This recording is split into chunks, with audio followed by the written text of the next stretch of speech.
I used to think I had my life sewn up tight, every thread carefully placed. At 32, I was a senior marketing strategist at Vantage Corp, a tech startup in Seattle that thrummed with ambition and promise. My office sat on the 15th floor of a glass tower, its floor-to-ceiling windows framing the Puget Sound like a living canvas. Every morning, I'd cradle my overpriced latte from the cafe downstairs, the steam curling up as I watched ferries glide across the water, their wakes shimmering under a sky often cloaked in Pacific Northwest gray. The ritual was my anchor, a moment of calm before the storm of emails, meetings, and deadlines.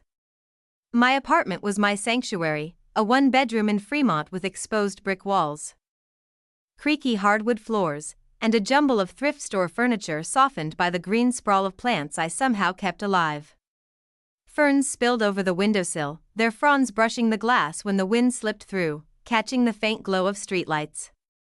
And then there was Ethan, my fiancé, my anchor, the man I'd loved since our college days at the University of Washington. 7 years together, a diamond ring on my finger, a wedding planned for next spring under the cherry blossoms in Volunteer Park. Life wasn't perfect, but it felt like mine, like a puzzle I'd finally solved. Ethan was magnetic, the kind of man who could light up a room without trying. His crooked smile could unravel my worst days. His dark hair always a little mussed, like he'd just tumbled out of a dream. His hazel eyes had a way of locking onto mine, making me feel like the only person who mattered.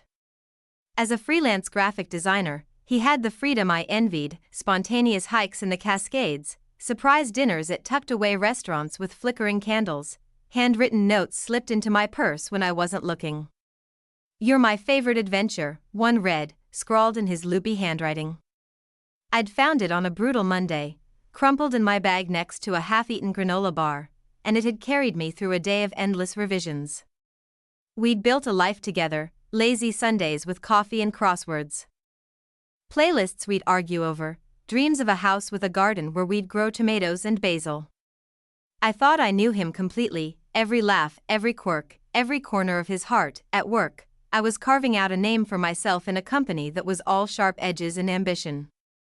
Vantage Corp was a darling of the tech world, its logo splashed across Forbes and TechCrunch, its valuation climbing faster than the Space Needle.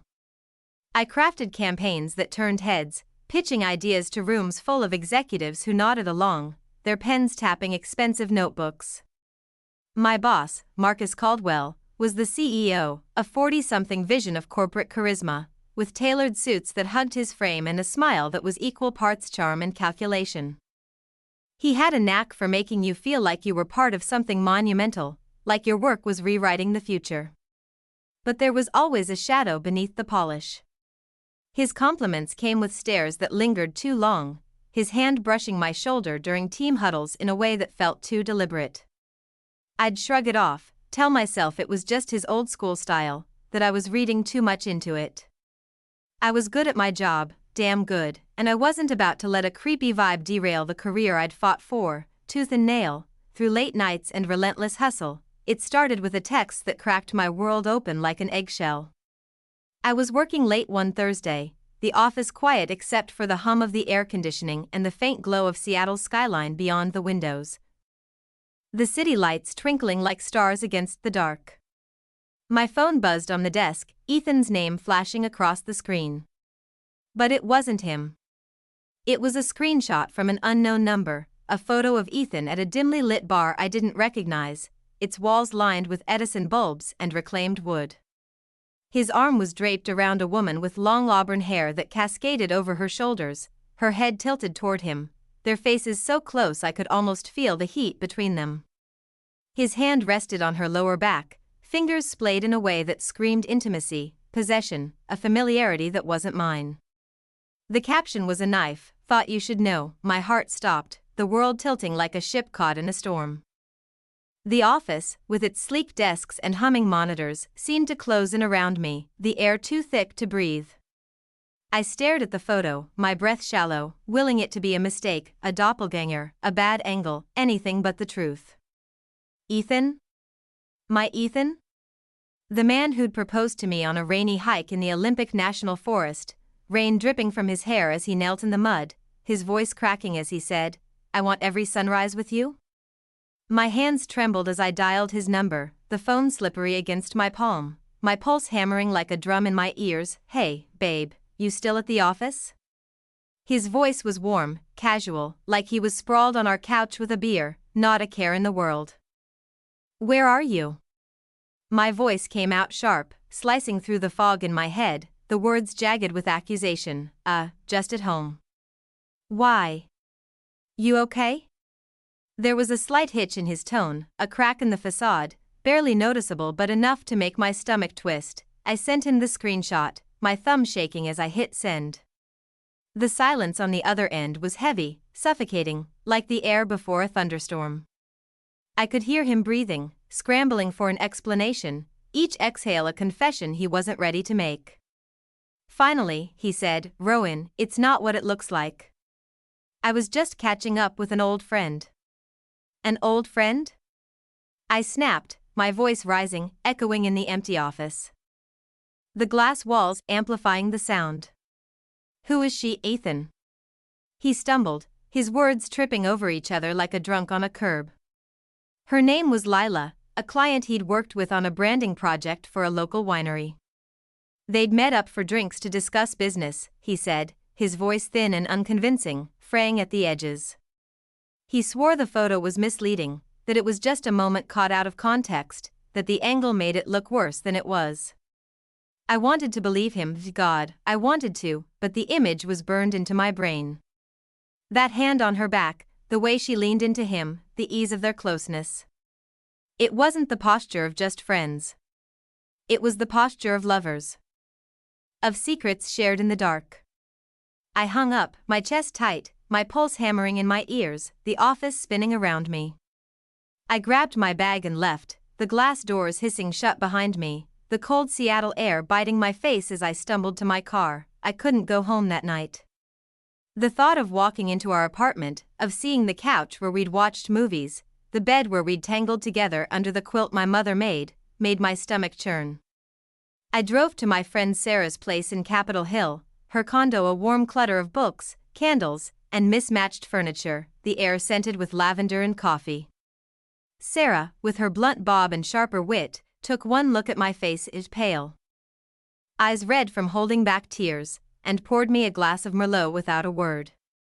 I spilled everything, the photo, the call, the way my world felt like it was collapsing in on itself, the pieces scattering beyond my reach. She didn't sugarcoat it, her brown eyes steady as she handed me a tissue. "Rowyn, you need to know the truth. Check his location." We'd shared our locations since we moved in together, a practical thing for late nights at the office or solo hikes in the mountains. I'd never used it to spy on him, trust had been our foundation, the bedrock of our life together. But now, that trust was crumbling, a house built on sand. At 2 a.m., with Sarah peering over my shoulder, her hand steady on my back, I opened the app. Ethan wasn't at our apartment. He was at an address in Belltown, a trendy neighborhood of lofts and bars he had no reason to be in. My stomach twisted, a cold knot tightening as I grabbed my keys, ignoring Sarah's protests. "Don't do anything stupid," she called as I left, her voice sharp with worry, but I was already gone, the need for answers driving me like a current through the dark streets. I parked across from the address, a brick apartment building with sleek windows and a hipster coffee shop on the ground floor, its neon sign casting a pink glow across the wet pavement. Ethan's car, a beat-up Subaru he'd had since college, was parked out front. Its bumper sticker proclaiming adventure awaits like a cruel mockery of our life together. I waited, my breath fogging the windshield, my hands gripping the steering wheel until my knuckles ached, the leather creaking under my fingers. The city was quiet, the streets slick with recent rain, reflecting the glow of streetlights in fractured patterns. At 7 a.m., as the sky turned a pale, bruised gray, the building's door opened. Ethan walked out, his hair mussed, his jacket slung over his shoulder like he'd just rolled out of someone's bed. And there she was, Lila, in a silk robe the color of midnight, her auburn hair catching the morning light, loose and tangled. They kissed, slow and deliberate. Her hands on his chest, his fingers threading through her hair. It wasn't a goodbye peck. It was the kind of kiss that spoke of nights spent together, of whispered secrets and stolen moments. My vision blurred with tears as he got into his car and drove away, oblivious to me sitting there, my world shattering into 1,000 jagged pieces. I sat in my car for an hour, maybe 2, the tears coming in waves, hot and relentless, streaming down my face and soaking the collar of my coat. 7 years. A proposal on a rain-soaked trail, his voice cracking as he promised forever. A life we built, movie nights with popcorn fights, shared playlists we'd argue over. Dreams of a house with a garden where we'd grow tomatoes and basil, laughing as we debated who'd be better at keeping the plants alive. All of it, a lie. The betrayal wasn't just the affair, it was the ease of his deception, the way he'd come home to me, kissed my forehead, and lied without flinching, his smile as warm as ever. I drove back to Sarah's, my sobs choking me, my hands shaking so badly I could barely steer. I collapsed on her couch, the cushions swallowing me, and cried until my throat was raw, until there was nothing left but a hollow ache that echoed in my bones. Work was supposed to be my refuge, a place where I could bury myself in data and deadlines, lose myself in the rhythm of campaigns and spreadsheets. But even that was poisoned. Marcus had always been too familiar, his compliments laced with something I couldn't quite name, a shadow that clung to his words. But after Ethan's betrayal, his behavior felt like a blade twisting in an open wound. He'd call me into his office for urgent meetings that stretched into long, uncomfortable conversations about his personal life, the glass walls of his corner office reflecting my unease. He'd lean across his desk, his cologne sharp and overpowering, complaining about his wife, Claire, how she was distant or didn't understand his vision. His hand would brush mine when he handed me a file, his fingers lingering just long enough to make my skin crawl. A shiver running down my spine. I'd pull back, force a smile, and get out as fast as I could, my heart pounding in my chest. One afternoon, he called me in to discuss a new client pitch, the kind of high-stakes campaign that could make or break a quarter. I stood by his desk, my tablet open to my slides, walking him through projections and target demographics, my voice steady despite the turmoil inside me. He cut me off mid-sentence, his voice low, almost intimate. "Rowyn, you're tense. Everything okay at home?" His hand grazed mine as he reached for a pen, the touch deliberate, his eyes locked on mine in a way that made my stomach churn, a sickening mix of dread and disgust. "I'm fine," I said, stepping back, my voice tighter than I meant it to be, my fingers clutching the tablet like a shield. "You know, you're one of the best we've got," he said, leaning back in his chair, his gaze roaming over me like I was a product to be appraised, his smile all teeth. "Predatory. I could see you going far here. Maybe even a promotion. Just keep me happy, yeah?" The implication hung in the air, thick and suffocating, a threat dressed as an opportunity. I mumbled an excuse, my heart pounding, and left, the glass walls of his office closing in behind me, the click of my heels echoing in the hallway. Later that week, I overheard 2 colleagues, Jenna and Priya, whispering in the break room. Their voices low over the hiss of the coffee machine, the air sharp with the scent of burnt espresso. Marcus had a history. Tara, a junior designer with a quiet laugh and a knack for bold color palettes, had quit 6 months ago after he pressured her into a work dinner that ended with him trying to kiss her in his car, his breath hot with whiskey, his hand on her thigh. Emily, a project manager who'd been with the company longer than me, had been passed over for a promotion after she called him out for a suggestive email, one that hinted at opportunities if she was open to collaboration. The stories piled up, each one a brick in a wall of silence, a pattern of abuse hidden behind closed doors. Marcus was untouchable, a CEO with a golden reputation, backed by a board that hung on his every word, investors who saw him as a visionary, a man who could do no wrong. No one dared challenge him, not when promotions, bonuses, and careers were at stake. The double betrayal, Ethan's infidelity and Marcus's predation, crushed me, ground me down until I barely recognized myself. I stopped eating, my clothes hanging loose on a frame that was already thin, my ribs sharp under my skin when I pressed my fingers to them. Sleep was a memory. I'd lie awake, staring at the ceiling of my apartment, the shadows of my plants dancing in the moonlight, their leaves casting jagged patterns on the walls. I'd replay Ethan's lies, Marcus's smirks, the way both had taken pieces of me without a second thought. I'd catch my reflection in the bathroom mirror, pale, hollow-eyed, a stranger staring back, her eyes red and swollen. The Rowyn who'd pitched multi-million-dollar campaigns without flinching, who'd laughed with Ethan over burnt pancakes on lazy Sundays, was gone. In her place was someone fragile, consumed by hurt and rage, a woman teetering on the edge of breaking, her heart a raw wound. I confronted Ethan that weekend, my pain hardening into something sharp and unyielding, a blade forged in the fire of betrayal. I'd spent days digging through our shared cloud account, finding hotel receipts, restaurant charges, even a weekend trip to Portland, all on my credit card, all for her. The evidence was spread across the kitchen table when he came home, a crime scene of his betrayal, the papers fanned out like evidence in a trial. He walked in, his smile faltering as he saw the receipts, the laptop open to a photo of him and Lila at the bar, their bodies too close, his hand too familiar.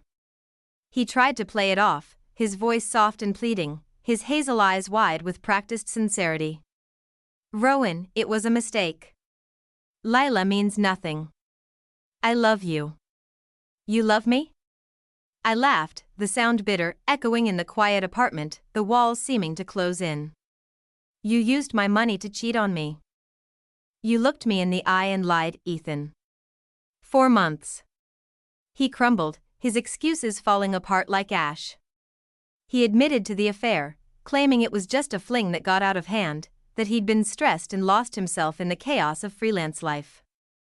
His tears were performative, his apologies hollow, a script he'd rehearsed in his head. I threw the engagement ring at him, the diamond glinting as it skittered across the hardwood floor, coming to rest against the baseboard. Get out, I said, my voice cold to the final, a door slamming shut.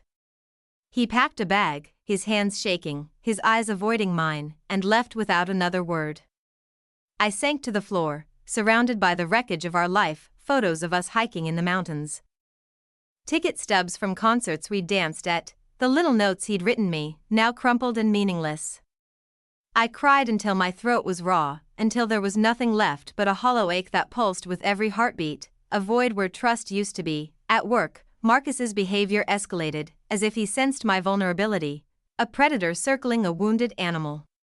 He started piling on impossible deadlines, critiquing my work in front of the team with a smirk, his words sharp and public, designed to humiliate. Rowyn, this isn't up to your usual standard, he'd say, his tone dripping with false concern as my colleagues shifted uncomfortably, their eyes on their laptops. It felt like punishment for keeping my distance, for not playing his game, for daring to say no.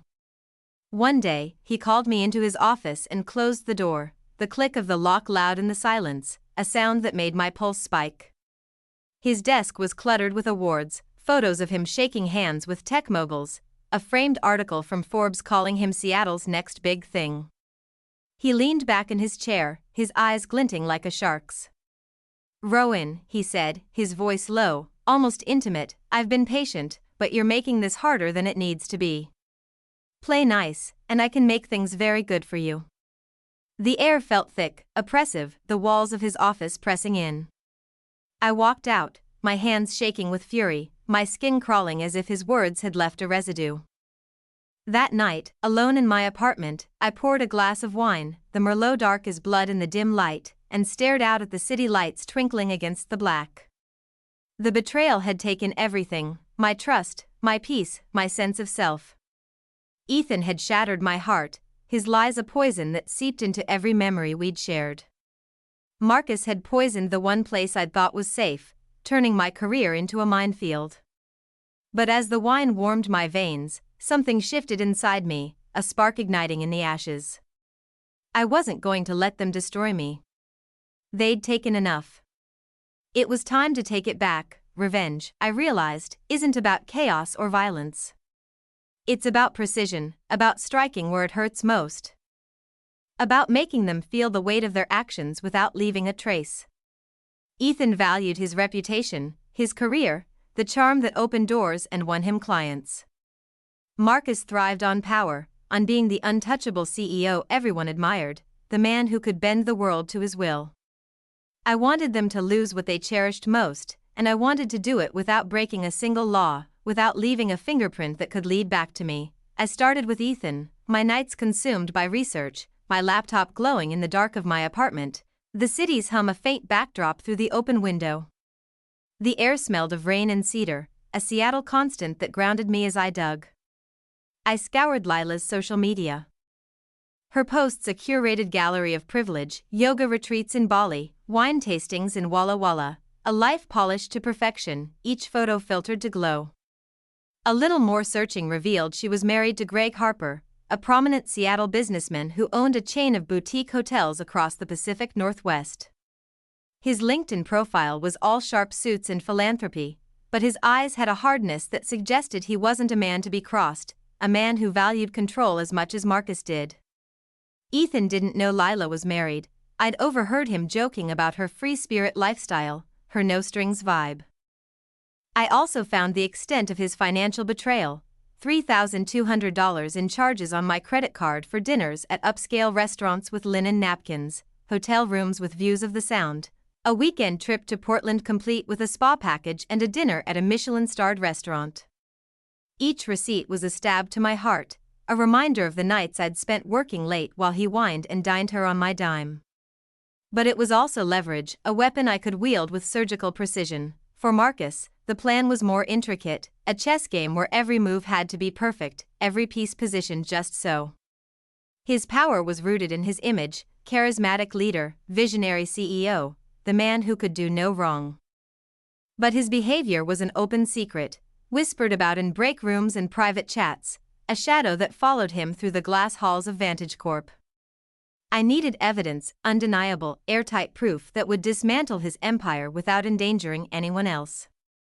I confided in Sarah, who worked in HR at a rival company and knew the ins and outs of corporate accountability, the legal tightropes and ethical lines.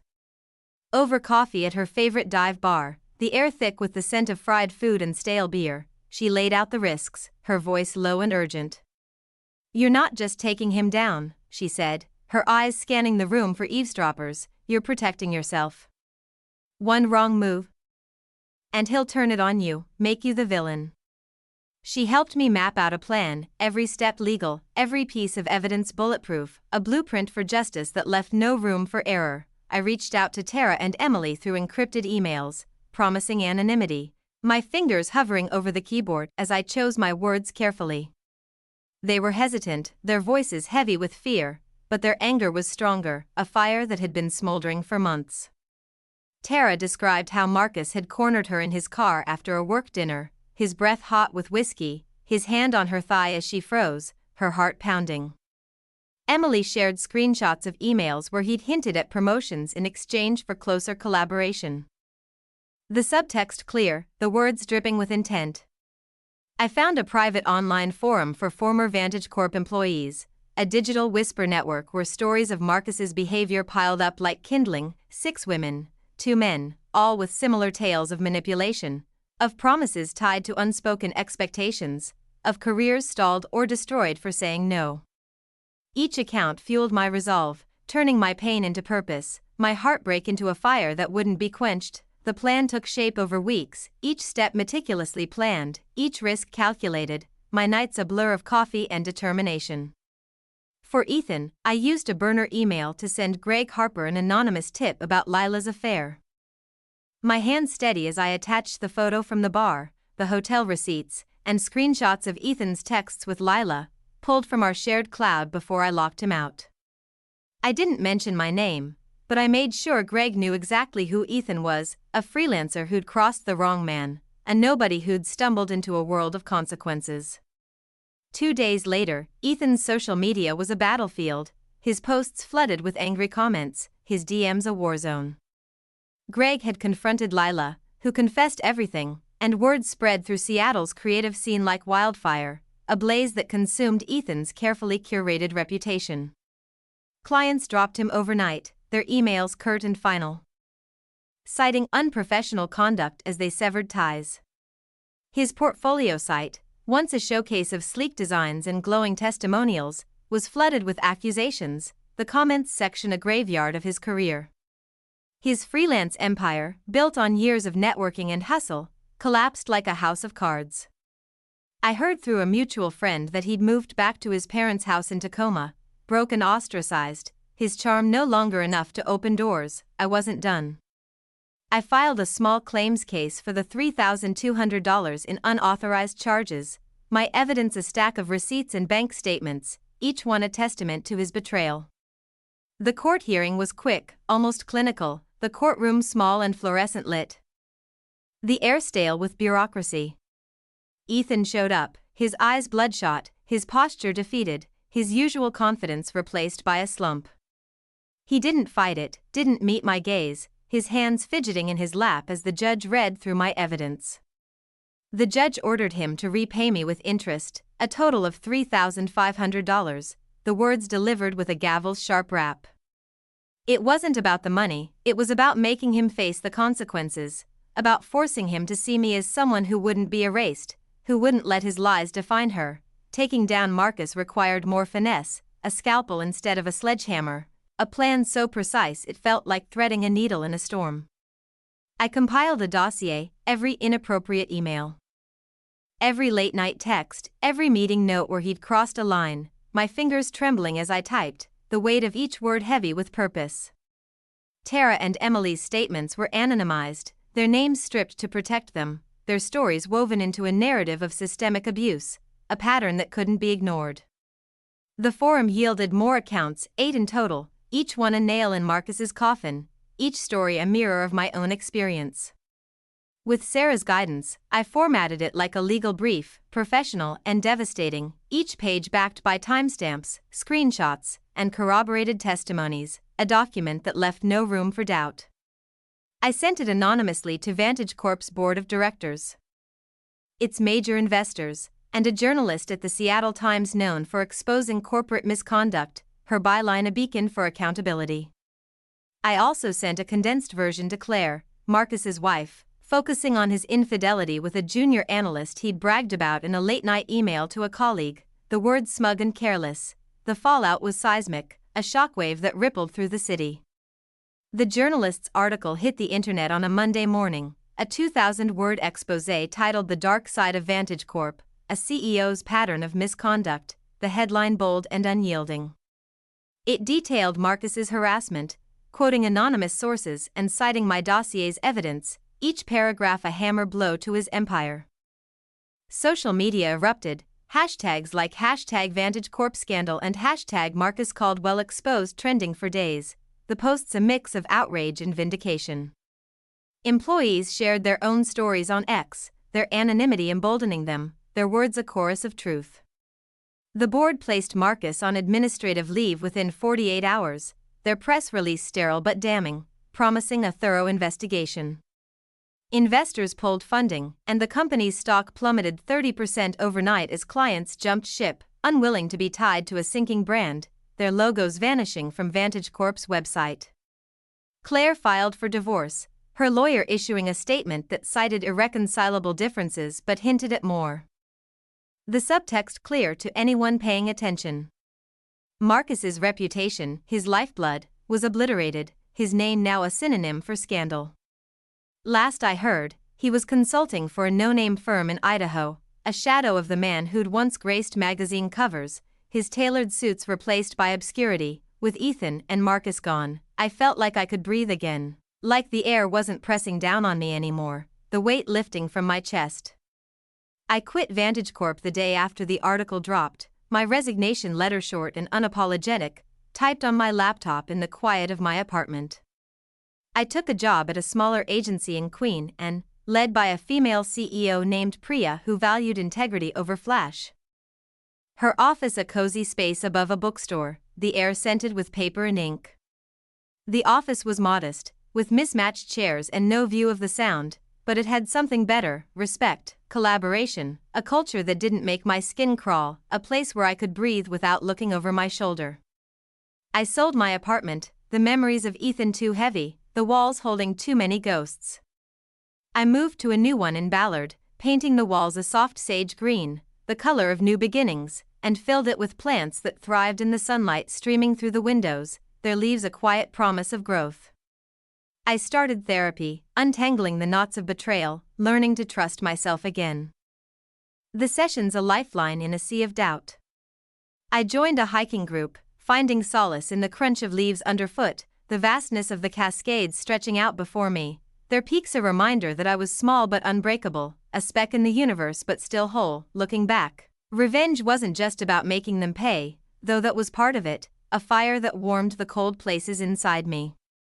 It was about proving to myself that I was more than their lies, more than the pain they'd inflicted, more than the woman who'd sat in her car, watching her fiancé kiss someone else. I'd been shattered, my trust broken into pieces so small I thought I'd never find them all. But I rebuilt myself, brick by brick, until I was whole again, stronger for it. Trust can be shattered, but it can also be forged anew, starting with yourself, with the quiet belief that you are enough. Resilience isn't about never falling, it's about getting up, dusting off the dirt, and claiming your power, step by stubborn step. Justice, when done right, isn't just revenge, it's a declaration that you are worth fighting for, that your voice matters, that your pain is not the end of your story. The process wasn't easy, and it wasn't clean. There were nights when the weight of it all came crashing back, when I'd wake up gasping from dreams of Ethan's crooked smile or Marcus's voice, smooth and predatory. There were days when I doubted myself, when the fear of being caught, of being painted as the villain, gnawed at me. But each step forward, each hike through the mountains, each therapy session where I unpacked another layer of hurt, each day at a job that didn't feel like a battlefield, reminded me who I was. I wasn't the woman who'd sat in her car, tears streaming down her face. I wasn't the employee who'd bitten her tongue while her boss crossed lines. I was Rowyn, flawed, fierce, and stronger than they'd ever know, a woman who'd taken back her life with a plan so sharp it cut through their lies like a blade. The city kept moving, its rhythm unchanged, a pulse that beat beneath the surface. Ferries still crossed the sound, their horns echoing in the mist, a low, mournful sound that felt like home. The coffee shop downstairs still overcharged for lattes, the baristas still mispronouncing my name with a smile. But I was different. I walked taller, my steps surer, my shoulders no longer hunched under the weight of betrayal. I'd reclaimed my life, not with fists or screams, but with a plan that was clean, clever, and devastating. And in the end, that was enough. The aftermath wasn't all triumph.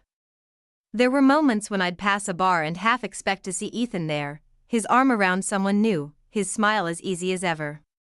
There were days when I'd hear Marcus's name in a news snippet and feel a jolt of anger, a reminder of the power he'd once held. But those moments grew rarer, fading like fog in the morning sun.